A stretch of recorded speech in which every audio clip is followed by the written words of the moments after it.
Welcome to episode 1153, Ivan Glasenberg, King of Mining from South Africa, Switzerland, and Australia.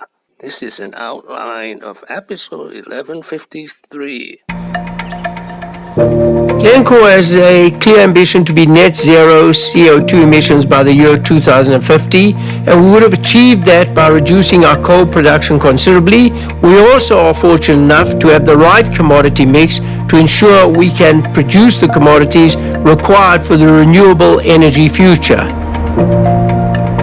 What we have decided as Glencore, it's better to keep the coal assets in a safe pair of hands such as ourselves, and we'll wind down coal by the year 2035, where we have stated we will reduce our scope 1, 2, and 3 emissions by 40%. He was born to a Jewish family in 1957 in Johannesburg, South Africa. After earning a degree in accounting and commerce from the University of Witwatersrand, worked 5 years as a chartered accountant for NLK. He studied and earned MBA from the University of Southern California. Glasenberg joined Glencore in 1984. Glasenberg initially worked in the coal department in South Africa and soon managed the Hong Kong and Beijing offices in 1990. He became head of the coal department in 1991, buying mines in Colombia, South Africa, and Australia. He was later named CEO in 2001. His boss and mentor during this period was Marc Rich. So who is Marc Rich? In 1974, the company fortune was made selling Iranian oil, breaking US sanctions in doing so. Indicted on charges of trading with the enemy, racketeering and tax evasion, Rich fled the US in 1983, relocating to a Swiss tax haven as one of the FBI's 10 most wanted fugitives.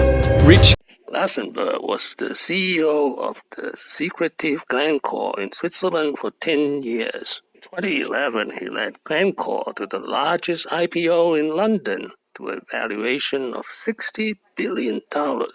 He became an overnight billionaire. Pourtant, faute de mieux, les villageois se lavent juste à côté de la cascade. Ils cultivent, ils font le maraîcher, le petit champ. Il y a une année, le géant est entré en bourse. Alors face à nos questions, c'est son PDG en personne. The discharge is still coming out.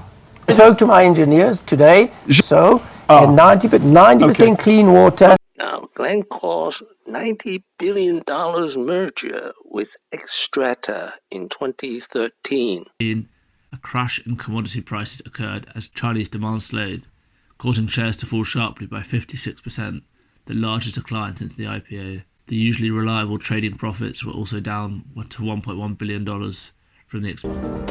In the renewable energy space, you need our commodities. If you want to have wind power, if you want to have solar power, battery storage systems, electric vehicles, you need copper, zinc, nickel, cobalt, vanadium. And we are, I believe, the only mining company that has all these commodities and the ability to continue expanding production. Today, we have wind turbines at Raglan, our nickel mine up in Canada. We also have a large amount of hydro at various operations around the world in South Africa. One of the great enigmas of the corporate world. A brief stint in Sydney gave the obsessively private Glasenberg Australian citizenship. In June 2021, he retired as CEO of Glencore. He's 64 years old and has a net worth of $6.2 billion. Thank you for watching. Please subscribe and leave your questions and comments below. My next video will be Ivan Glasenberg, 9 lessons. Wishing everyone peace and prosperity.